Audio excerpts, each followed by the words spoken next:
refait la séance. Avec ce soir Edwin Faure, directeur de la gestion de Philippe Autingre Gestion. Bonsoir Edwin, Bonsoir. bienvenue. Et Gwenaël Lessard, Swiss Life Gestion Privée. Bonsoir Gwenaël. Bonsoir Guillaume. C'est vrai que la clôture, elle vous a surpris Gwenaël, je voyais réagir là. Oui. Le temps de venir ici, c'était pas tout à fait la même chose.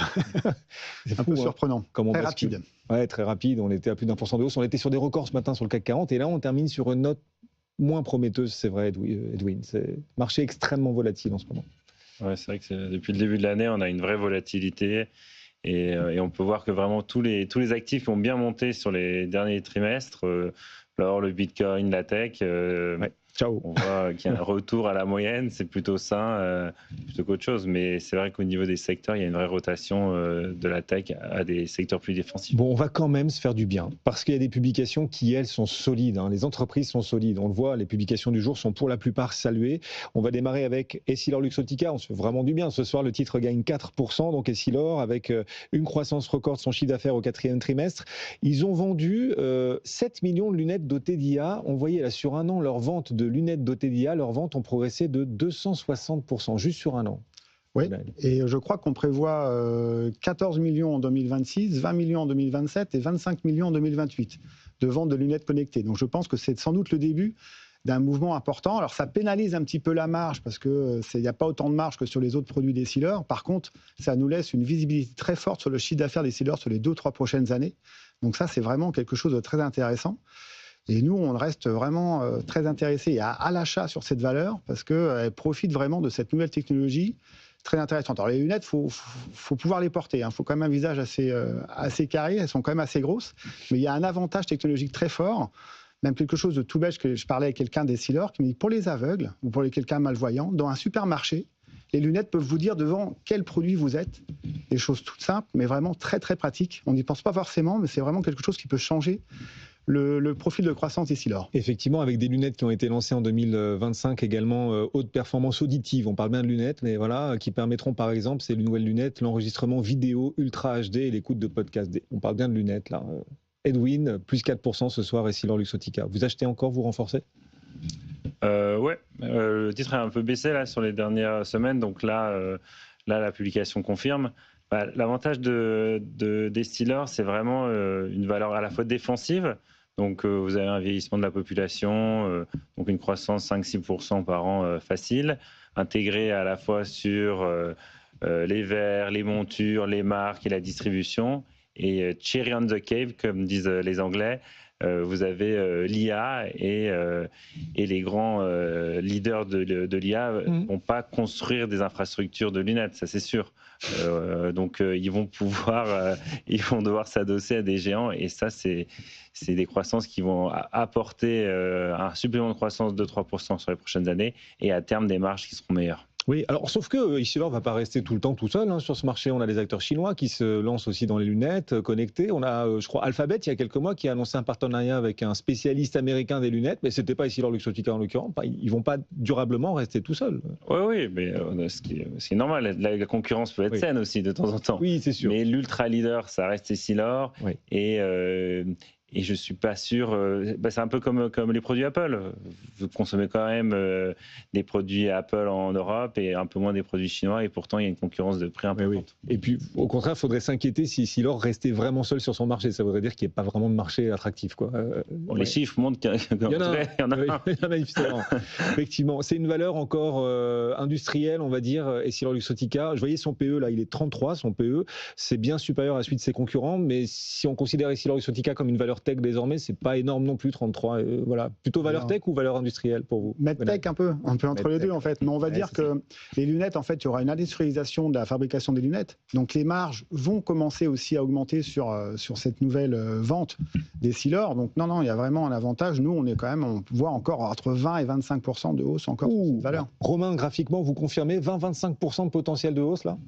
Du mieux, en tout cas, évidemment, avec la séance du jour. Ceci dit, on prenait près de 10%, on ne termine en hausse que de 4%. Donc, il y a quand même des prises de bénéfices qui sont quand même assez rapides. On aime bien quand on a une bonne nouvelle et que ça repart, terminer sur les plus hauts. Et là, c'est quand même un retracement qui est marqué.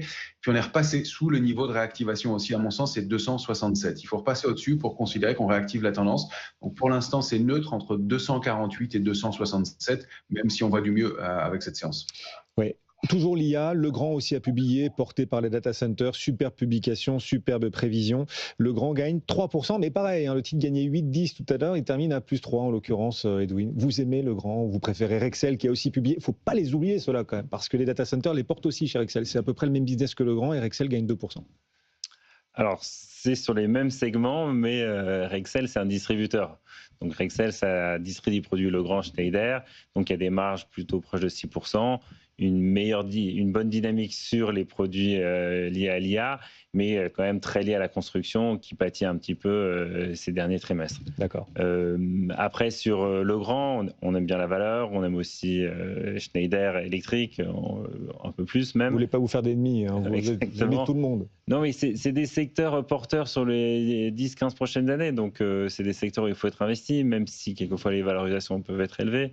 Mais voilà, une très bonne publication, une croissance très forte sur la partie data center qui représente près de 25% de leur activité Legrand. C'est fou. De très belles acquisitions en 2025 qui vont contribuer en 2026, des marges élevées. Ouais, on est plutôt favorable sur le titre. Pareil, vous avez un chouchou quand même dans cet univers, Gwenaël. Plutôt après Legrand, Schneider, Rexel, le distributeur. Peut-être qu'après la hausse de Legrand aujourd'hui, on va peut-être préférer un peu Schneider, qui est peut-être un petit peu moins cher. Mais il faut quand même pas oublier aussi que l'immobilier en Europe n'est pas tout à fait reparti en fait. Donc si ça repart, c'est aussi un autre levier de croissance pour Legrand, Schneider et Rexel. Donc c'est important. Et rappelez juste qu'en 2017, ils faisaient 300 millions de chiffre d'affaires dans le data center. 2,4 milliards en 2025 et sans doute 3 milliards en 2026 et pourquoi pas encore plus dans les autres prochaines années. Donc c'est vraiment un pilier en plus pour ce secteur, les data centers, que ce soit pour Legrand ou Schneider. Legrand qui donc termine à plus 3% ce soir. Romain, on vous retrouve à nouveau graphiquement. Vous le sentez encore avec beaucoup de potentiel ou vous trouvez que les deux autres, la Rexel voire Schneider, désormais en ont davantage ?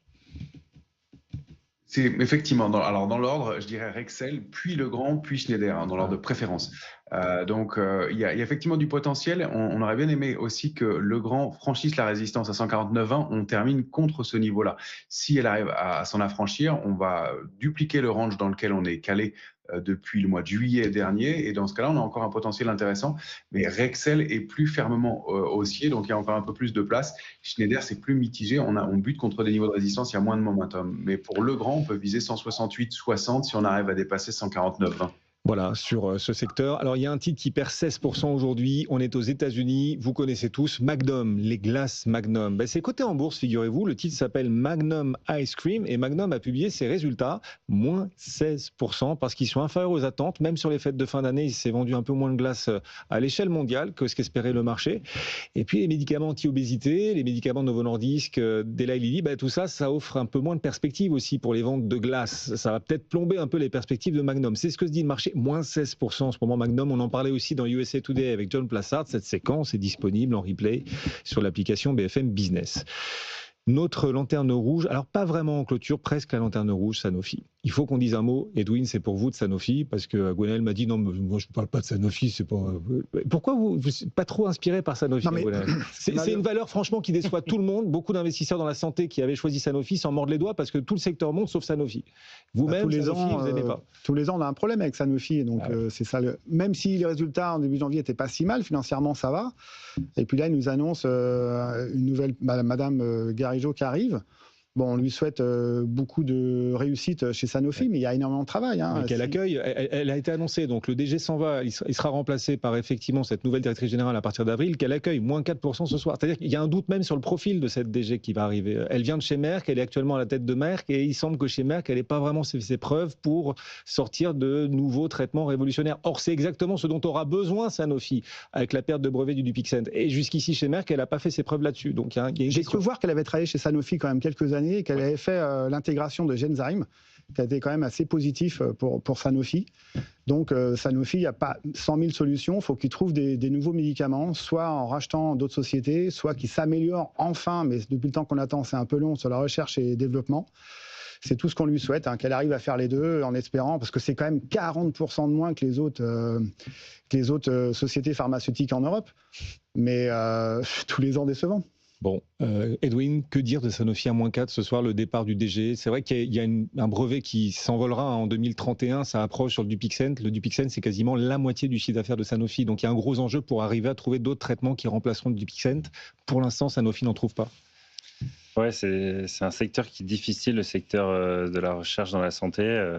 On peut avoir des superbes nouvelles comme Novo Nordisk il y a quelques années, et puis hop, ça retombe avec une concurrence très forte. Sanofi, c'est un peu pareil. Voilà, ce produit qui va tomber dans le domaine public. Voilà, c'est une entreprise qui a toujours déçu. On a fait venir un dirigeant étranger pour voir s'il y avait une autre approche du management avec des idées de réduction de coûts et de restructuration. Les résultats ne sont pas mirobolants. Voilà, on change encore les têtes. Moi, je trouve que c'est un dossier qui est quand même assez lié au pouvoir politique français, qui a un poids énormément dans les décisions. Donc, on est toujours prudent sur cette valeur. Voilà la réponse à certains auditeurs qui nous avaient interrogés sur Sanofi. Ce soir, il y a d'actualité en plus. C'est Pbuster 1806 qui nous avait écrit sur le Félix BFM Bourse. Que pensez-vous de ce dossier et de son avenir ? Vous avez Pbuster 1806, la réponse de nos experts ce soir. Une autre question d'auditeur sur Hermès, autre publication, c'est Jean-Michel qui nous écrit « Hermès a publié, magnifique, et maintenant, que peut-on attendre de cette valeur ?» C'est magnifique ce qu'a annoncé Hermès à ce point, ou peut-être un peu moins qu'avant quand même, Gonel ? Ils ont quand même réussi à augmenter leur marge encore, on est à plus de 41% de marge, c'est quand même extraordinaire. Donc non, et la croissance aussi, elle se tient très bien.